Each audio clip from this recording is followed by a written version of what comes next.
We are here at BLTF. We're recording in our own studio, which is fantastic, and I'm here with the CEO and founder of LegalRM, Chris Giles. Hi, Chris. Hi there. Hi, Caroline. Who's just had a very significant birthday, so happy birthday to you. Thank you very much. 21 again. Thank you so much for joining me today. We are here to talk about, so LegalRM, for people that don't know, they've got a solution called iComply. It's in the information governance space and is growing fast.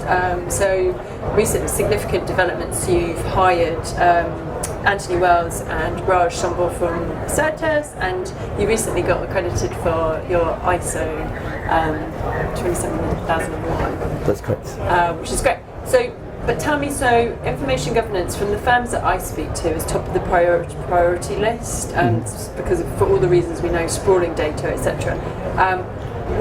What do you think firms, from the work that you're doing and the firms you're engaging with, what are the biggest challenges for them? It's I think a person much cleverer than me quoted it very well, saying that we are the axes and shovels of, a bit like during the gold rush, we're the axes and shovels of the AI world, where people are starting to manage their data and prepare for the AI technologies, looking at data minimization strategies for a whole host of reasons, AI being one of the biggest drivers, but also cybersecurity. As firms are getting more and more hacked, they need to be proactively reducing down their content and only having relevant information, which is born originally from GDPR and privacy legislation. And the final thing is cost, where firms have moved their DMS solutions to the cloud and to move to Office 365.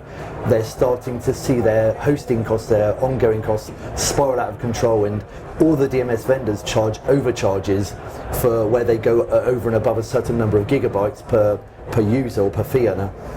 And so being able to proactively destroy unrelevant content or content which is past the retention periods has become key.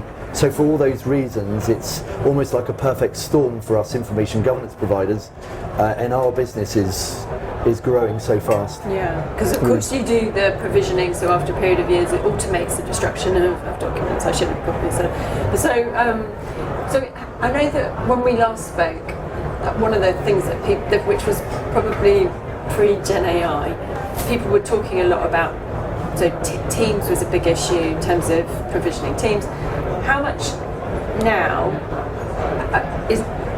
people have got so much on their plate? How much now are people? You mentioned AI. How much now is the shift focused to AI? Would you say?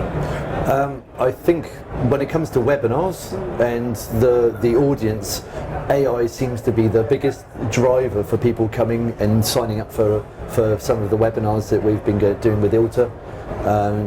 But I would say that the biggest fundamental drivers are cost, cyber security, and whereas some providers in our space will only manage the content with the document management system, you're right to say that the content which is held or shared with Microsoft Teams, or still within file shares, or shared with a share file or Box or HiQ, that content needs to also be proactively managed. And so iComply allows you to manage the retention and disposition of all that content.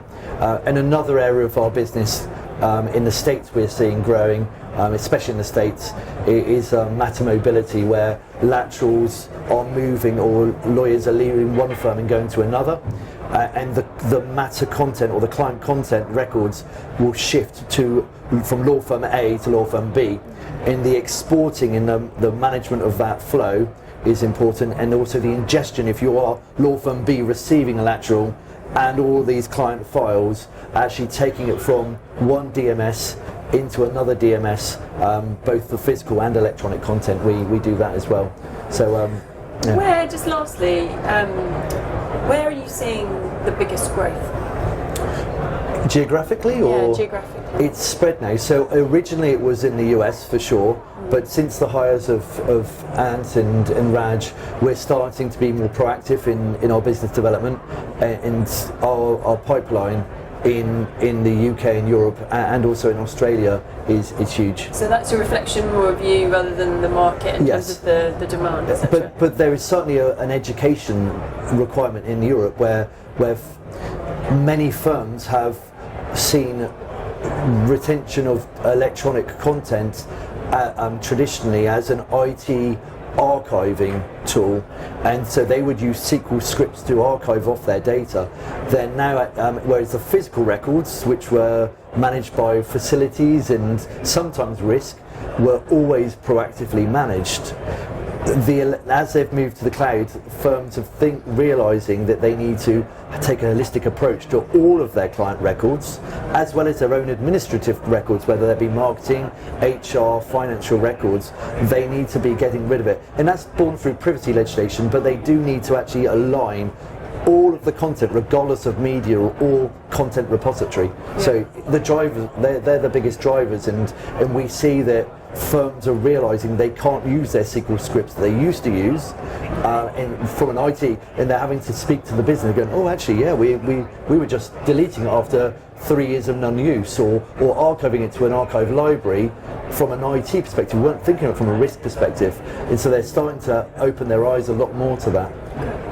Look, that's all we've got time for, but as always, great chatting to you. Have a great show, and thank you so much for joining me. Thank you very much. Thank you.